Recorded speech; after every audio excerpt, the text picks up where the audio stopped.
Assalamualaikum warahmatullahi wabarakatuh. Selamat berjumpa kembali dalam pelajaran Bapak tentang teknologi kantor.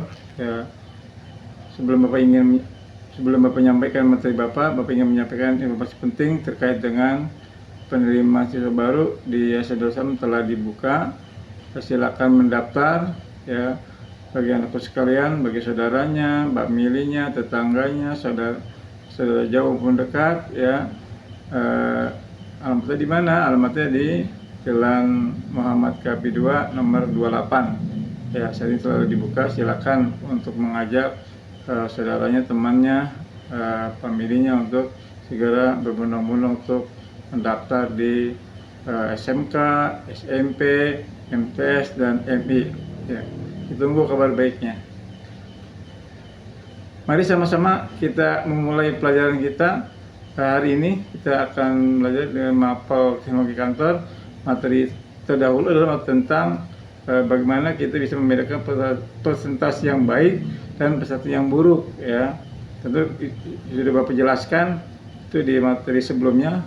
Misalnya kalau seorang pemberi materi itu mesti pertama dia menguasai materi itu sendiri ya. Yang kedua dia energi dan semangat dalam memberikan presentasinya di audien. Adanya kontak mata dengan audien ya, jadi kita lebih perhatian kepada audien. Untuk hari ini Bapak melanjutkan materi yang disampaikan sebelumnya tentang presentasi ya. Sekarang membuat presentasi yang lebih efektif. Jadi materinya adalah membuat presentasi yang lebih efektif ya. Bagaimana itu efektif? Karena banyak orang ketika menyampaikan presentasi itu selalu menonton sekali ya, terlalu membosankan sehingga baru dia menyampaikan 5 menit ya terasa lama ya, sehingga orang yang mendengarkan itu ya udah kurang perhatian terhadap apa yang disampaikan ya. Yang pertama adalah membuat draft alur cerita yang akan disampaikan sebelum ya dibuat di dalam bentuk slide ya. Jadi alurnya mesti dibuat dulu, alur presentasinya ya, sehingga ketika dia menjelaskan itu per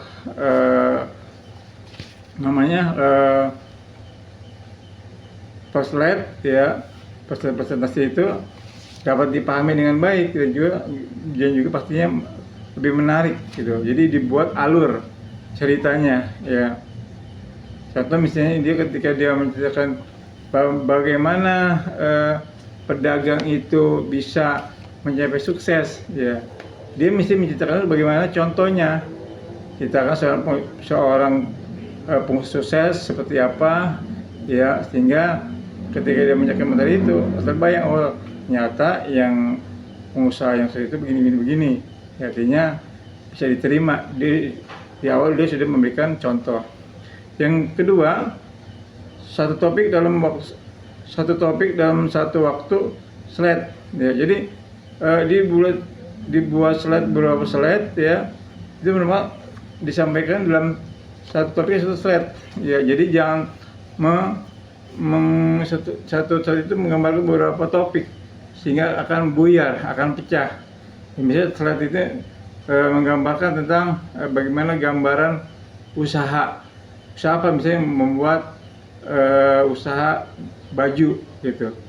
Jadi diterangkan dengan sejarah terkait baju itu sendiri, tidak melebar ya. Kalau dia melebar ya tentunya akan menjadi kurang menarik ya, karena orang akan buyar, tidak fokus pada apa yang disampaikan.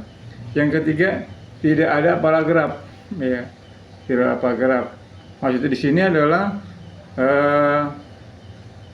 membuat pesan itu membosankan, karena isi slide itu membuat dokumen ya atas yang secara proses akan dilakukan oleh pembicara ya, dengan jumlah yang banyak. Artinya kalau kita ingin menyampaikan satu materi presentasi ya, tolong paragrafnya jangan terlalu banyak, poin-poinnya saja, sehingga ketika dia menjelaskan ya itu lebih gampang.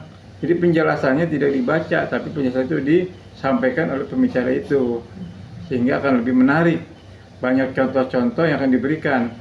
Ya, jadi contohnya itu disampaikan oleh lisan daripada pembicara itu sendiri. Lalu yang keempat, ya, optimalkan desain, ya, slide presentasi, ya.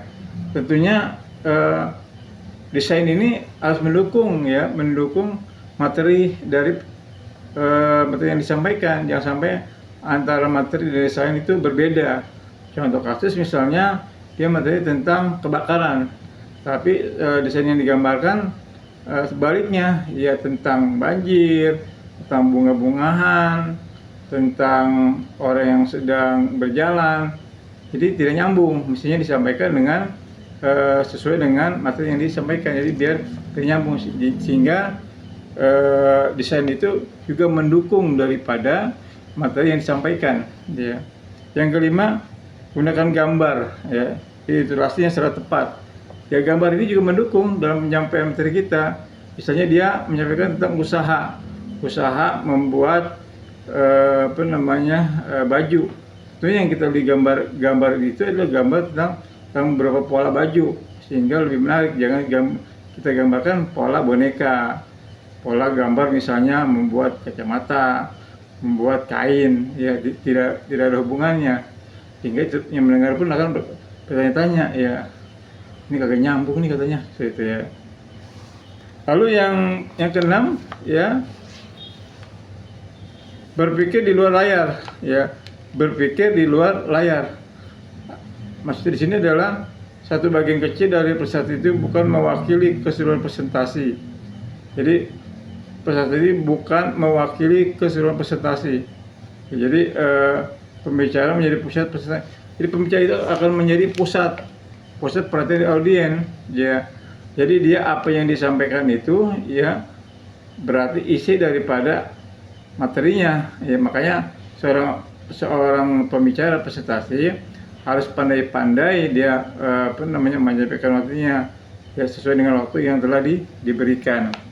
Yang terakhir, ya, presentasi yang menggugah harapan dan emosi audiens. Artinya bisa membangkitkan semangat audiens di situ. Artinya ketika menyampaikan presentasi itu bisa membawa emosi, sehingga presentasinya bisa berhasil. Ya, kita berkata A, dia ikut A. Ketika kita tertawa, dia tertawa. Ya, artinya dia memahami apa yang kita sampaikan, sehingga presentasi kita akan berhasil dengan baik. Kesimpulan dari materi yang Bapak sampaikan di sini adalah bagaimana kita membuat presentasi itu lebih efektif, lebih menarik, karena setiap orang yang berpresentasi tentu akan diberikan waktu yang tidak lama, ya. Maka waktu itu kita mau sebaik mungkin. Itu saja materi yang Bapak sampaikan hari ini, ya, tentang presentasi yang efektif, ya. Semoga materi ini bermanfaat bagi kita semua, ya, dapat kita laksanakan ketika kita menjadi bagian dari itu. Bercukupkan, ya, semoga berguna bagi kita semua. Wassalamualaikum warahmatullahi wabarakatuh.